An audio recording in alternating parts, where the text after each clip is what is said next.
But my question is this, one thing that I have thought about with astrology, coming from a Vedic standpoint, we have these ideas of remedial measures, like wear this gemstone and this helps to improve that planet, or do this mantra, or do this kind of service, or whatever it might be, and that helps to direct the direction of the chart. And I personally, I think it's best to just be aware of what the chart says and then just try to live with that more consciously as being the best remedial measure. Mm-hmm.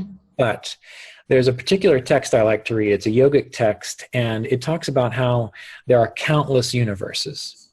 And in these different universes, sometimes fire is cold and ice is hot. So pretty much anything that's possible can occur in any of these multiple universes in the multiverse. And it's always been my thought that when it comes to remedial measures, or when you see a person's chart, that you're getting the snapshot of their karma at the moment of their birth. But from the moment of birth onward, they have an opportunity to apply force in different places, or rethink things, or reframe things. And that's why someone, if you look at their birth chart when they're 1 year old and you get them up to 60 or 70, they've had time to work with that. And that's why when you have people that I found that are more interested in meditation, or they're just trying to live a better life, they're not always defined by the chart as we would expect. And my thought on that has always been, well, what if by intending to see the chart in a different light, or to work with a chart through a remedial measure of any sort, that in a sense is shifting your awareness just a slightly bit to maybe a different aspect of the multiverse. And the more you attend to that, the more you put attention towards being conscious about a particular aspect of your chart, it just shifts maybe a little millimeter at a time, but you keep going until eventually you get to a point where you're existing. Again, I don't know how that you explain this physically, but to where you're existing in a sense in a different aspect of the multiverse. Therefore, the chart doesn't have to play out in the fatalistic way that a lot of astrologers, and maybe it's just because I'm a Vedic astrologer that I hear a lot of fatalistic predictions, but that's why it doesn't play out in that fatalistic standpoint. Do you have any thoughts about this, or is this just crazy talk from an astrologer who knows nothing about physics? It's not a crazy talk, and I have been thinking about that too. How does it work? Because in a certain way, when we talk about free will in a way contradicts astrology. And what I mean by that, if we say, look at the chart, right, and look into the future, and we can predict certain events to occur at certain dates, and we can predict that way into the future, many years into the future. And some astrologers can predict when a person dies too, right? So that makes people think, well, that means everything is predefined, everything is pre-calculated for me. There's a program, and I'm just going through the motions, and that makes people maybe sad that, okay, where is my free will, And we as human beings, egoistic human beings, we want to say, I run my own life. Right. I'm my own boss. I do what I need to do to be happy, and it's all because I was so good and I made my life so great, right? And so where is the truth? I mean, New York City Meetup has a group, a meetup group that I thought of attending, but they actually argue absence of free will. They talk about absence of free will, and you can come and argue with them as much as you want, but that's what they're absence of free will. Right. And essentially, physics in a way, and a lot of sciences in a way support the absence of free will. And I'll explain what I mean by that. Say, for example, thermodynamics. What thermodynamics studies? It studies as a system that ideally they say, let's consider this confined system. Let's see how the particles are going to move within that system based on certain interactions, or we heat it up or whatever. So what they essentially trying to do is they trying to study a certain system, and a system could be a human being. We are a system too. It could be simple system or complex system, and they're trying to study it to the point that they can predict the behavior of the system into the future based on certain rules of interactions of particles or whatever, how the system is going to behave. Right. And mathematicians, they also work on predictions. Biologists, they study in order to predict. Every science out there, psychologists, they study human psyche in order to predict how a person is going to behave. Everybody is after predictions. Mm-hmm. And in a lot of sciences, they gotten to the point that they can predict way into the future a behavior of a system, right? So see, astrology does not exist, right? And we're working with other sciences. Essentially, some of the scientists gotten to the point they can predict way into the future without astrology. Mm-hmm. We all after predictions, right? And what does it mean? Once we nail it down to business that we can predict way into 100 years into the future, we can predict everything, that supports the fact that we sort of have a program running, and we're literally going through the motions or watching our own movie of our life.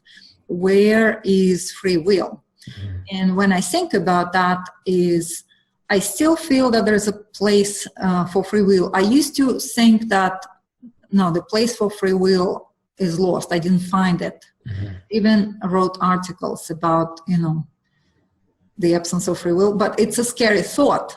Right? We still want to think that there's a free will.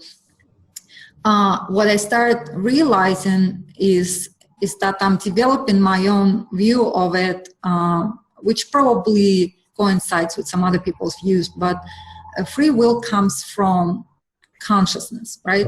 Yes. Consciousness has a program, no doubt about that. Subconsciousness has a program that we live within that subconscious program, right? We encounter opportunities based on that program, based on our chart. The trine or sextile opens up, certain opportunities for us, and we grab them. A lot of it that based on subconscious level. But then what can we do consciously? Consciously, sometimes we can do things, sometimes we can observe, sometimes we create an attitude towards the same event. Especially free will comes about in terms of attitude. Like say, for example, you're unlucky enough to, get into an accident and end up in a hospital, right? For example, you're in a hospital. Mm-hmm. No matter how consciously you tried, you could not avoid this accident. Now you're in a hospital. Mm-hmm. And you do have a choice. You still have a choice. You can cry a river about it.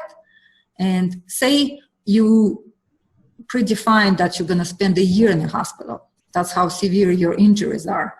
Then in simple words, you could spend a year crying a river that now you have broken bones and you're not going to be able to walk, right?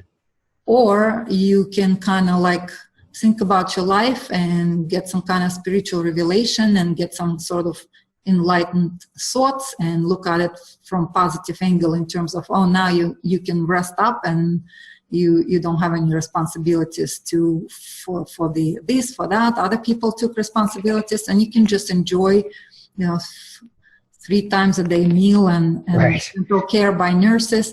And then you might actually use your free time and your mind to write a book about it, and then you become a famous writer. Right. You know what I'm saying? Well, it's a simplified version of how you might use your free will within the same predefined circumstances, but it is kind of sort of my view, unless I rethink it in the future, free will. Well, if it's predestined, you will, right?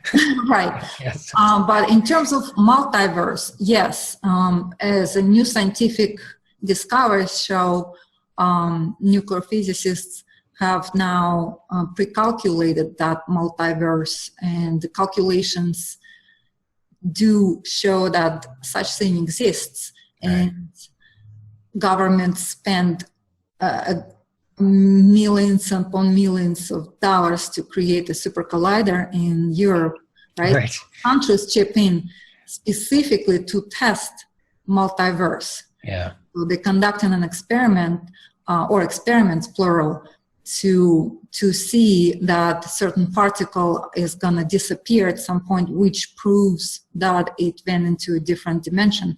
Mm-hmm. And in terms of what you're saying, that if we maybe consciously steer towards better quality life, then you're suggesting that we might snap into a different universe, a different alternative.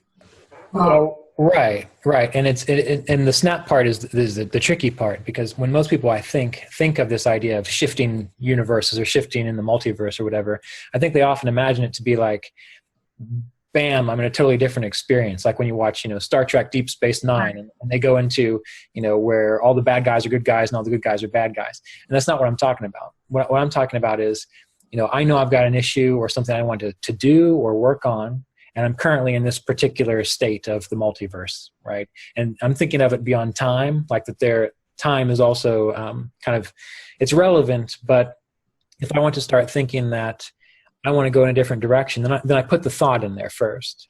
And by taking that thought, maybe I move like one little micron a little bit closer to that experience. And then I start acting, and then that moves me another couple microns closer to the experience. And then I start seeing success, and I start paying more attention to it. And so even at the end of the day, even at the end of a lifetime, maybe I only shift, like I said, 3 millimeters within that multiverse. Maybe that 3 millimeters is just enough to not get hit by that bus. Right? Because 3 millimeters can go a long way between getting hit by a bus and not getting hit by a bus. So I see it more as it's hard to explain, but if we are all consciousness, and if we can let go of the idea, the attachment that this body and this timeline and all these sorts of things, that it's fixed, that maybe through the power of our consciousness, by shifting in that way, that is one way that we shift our chart, our experience of our chart. And like we were talking about epigenetics, it's one way that we also shift our genetics so that doesn't have to happen. But like you said, some things just happen. Like you do get hit by the bus. Right. So what do? Well, that's where, like even in the YouTube channel that I have on Kriya Yoga, there was a particular video I did on using your willpower, but also surrender. That some things happen, and once they happen, they have happened. And the only thing that you can do after that is to choose how to use your will from that point. Right. And from an astrological standpoint, you can help me make this make more sense in the physics world. But it's like I see the birth chart is, if you've got a ball and you're throwing that ball, that the wind up is kind of like all the karma from the past. And when you release it, that's like the moment of birth. So that's telling you what direction is that ball going in, what is the wind speed at that moment, what is the gravitational pull we have to deal with, what is the drag, all these sorts of things. But after that ball is released, yes, ideally it should go in that direction. But maybe there are other forces that can come into play. Someone catches the ball, or something shifts in consciousness where another individual impacts that ball, which switches the trajectory. So this is what makes, in my mind, it so complicated, is that we have that moment, that initial moment of launching, which is the birth chart. But after that, there are so many variables that can actually impact where that ball is going to go, right? And this is a very simple physics thing in my mind. Does this make sense the way I'm trying to describe it? It kind of does, but here's what my vision is. Yeah.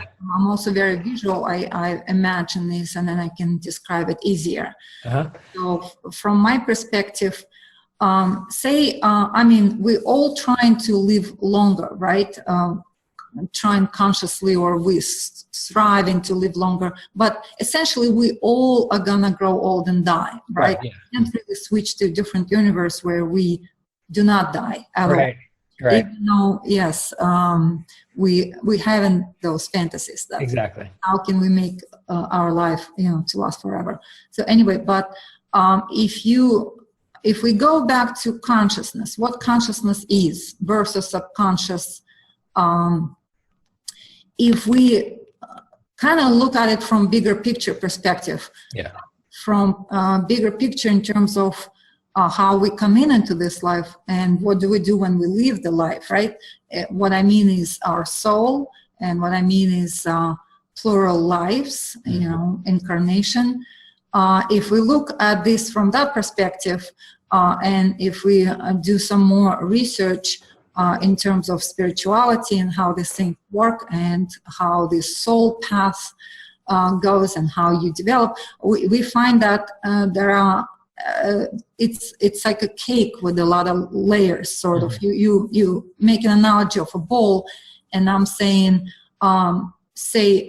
we have a very basic layer of the cake, right? Where we have our natal chart, for example, and we are born incarnated into this body, and we have this basic layer of the cake. And then as we growing, we learning certain things about ourselves, we could actually learn and stay within like first or second layer of the cake, which is more like a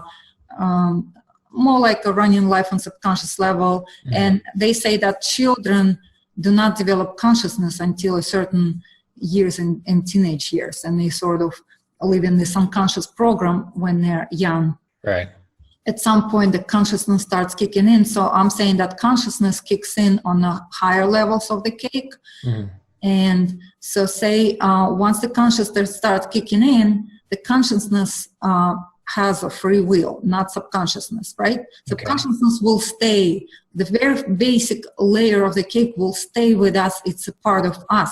Yes. It's our body. It's our physical body. Our physical body does not have much choice, does not have a free will. Right. Only our consciousness, to my understanding, has a free will.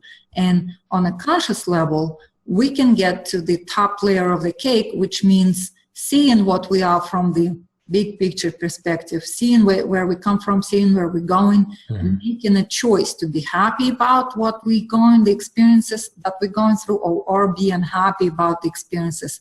And I'm not saying happy in terms of emotional state, right? Because emotions are also at the bottom of the cake.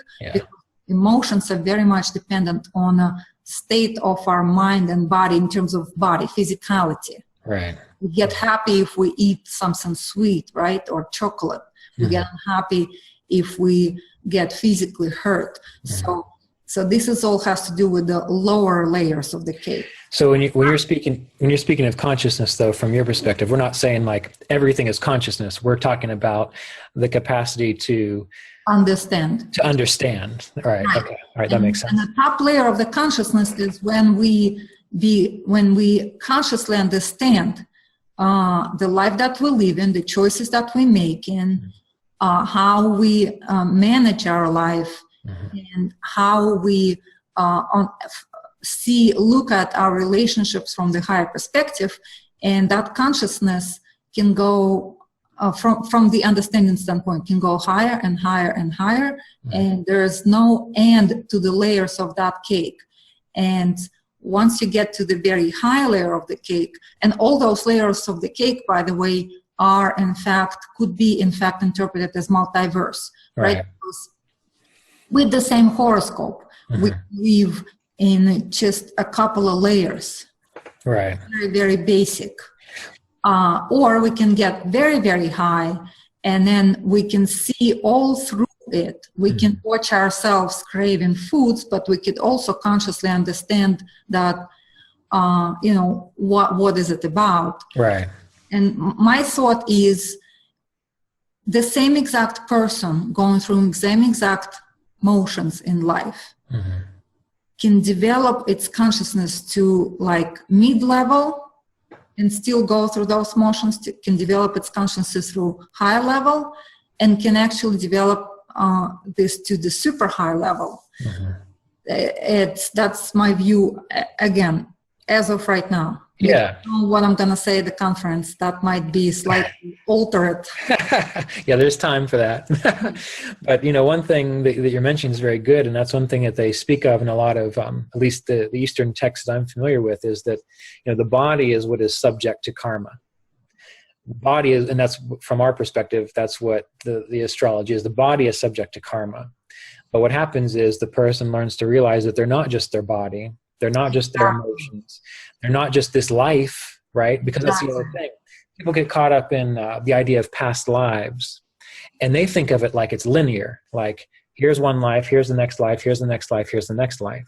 And my thought is that it's not that way. That when we say, I remember a past lifetime, here's what I think that's going on there. That it's not that I actually was like, I have moved from here to there, and I just happen to remember this in the past. My thought is, and this is just for the sake of description, there's just a big ball of consciousness. And right here, here's one lifetime. And over here, here's another lifetime. And here's Nadia, and here's Ryan, and here's Abraham Lincoln, and so on. And they're all points within that ball of experience. And so when person A says, I remember being Abraham Lincoln, all that they're doing is they're just aware of that other part of the consciousness. So it's not that they're actually went from point A of Abraham Lincoln to point B of person B or so on. It's that the more a person becomes aware of this, the more they're able to just appreciate all the lifetimes that consciousness is the one whole thing has experienced. That's a brilliant point you just brought up. And that speaks about we're all one. Right. From physics standpoint,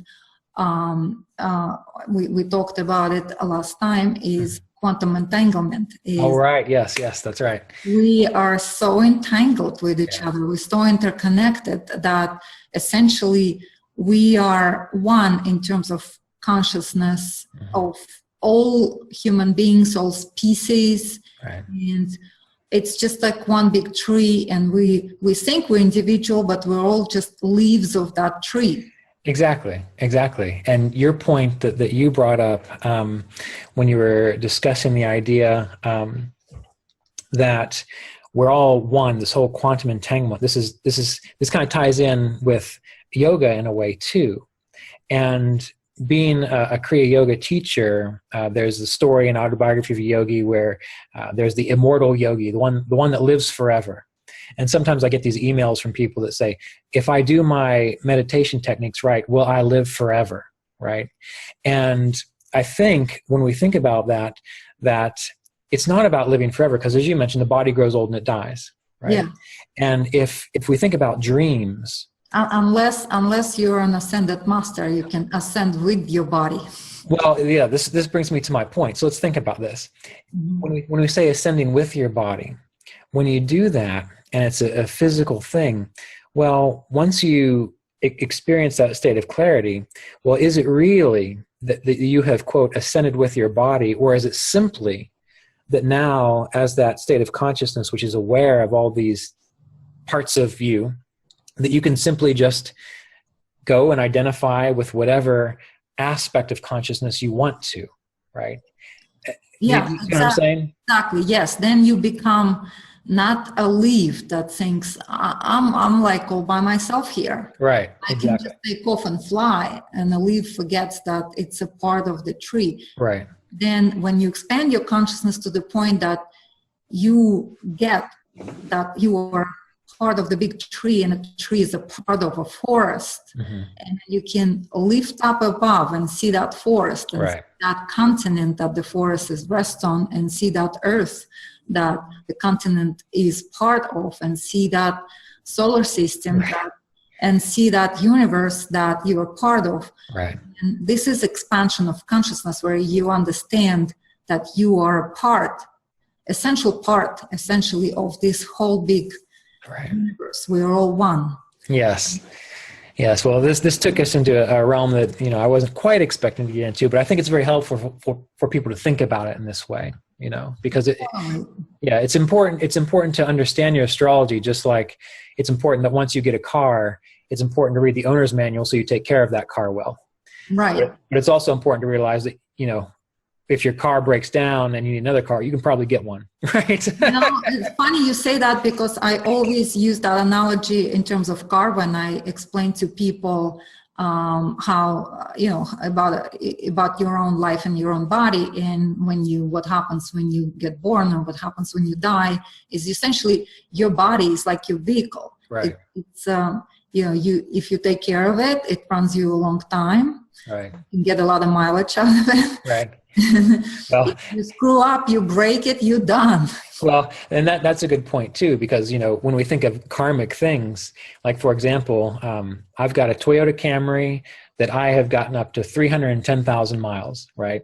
And the whole time my friends are like, when are you going to get a new car? When are you going to get a new car? And it was that I personally wanted to take care of that vehicle so it would keep running, right? Right. But then, you know, also it could have been that no matter how good I took care of that car, maybe a truck runs into it. True, yes. So we have to, that's why I think we have to be very realistic about it's good to take care of our life through understanding our birth chart as best we can. But we also need to be able to be adaptable in case something goes wrong that we weren't planning so that we can continue, you know, forward. Right. Right. And then in terms of multiverse and free will, one last thought I wanted to mention is, yes, you could look at this like raising in conscious level within the same body, within the same motions you're going through, raising consciously to the next level, and next level. Yes, you could look at it from the standpoint that you are getting with each next level, you get into a different universe in the multiverse, and you notice that your life becomes different, your relationships become different, and you almost feel like you're a different person, but that only comes and you do live a better quality life. Right. It's the same life, the same emotions, but it's a better quality because you have a higher perspective on things that happen to you, higher understanding, and you can help other people to get to the higher level too. Right. Yeah, good. And this is a wonderful place to transition, because it occurred to me that this talk of multiverse actually does lead us into the idea of different zodiacs in astrology. Okay.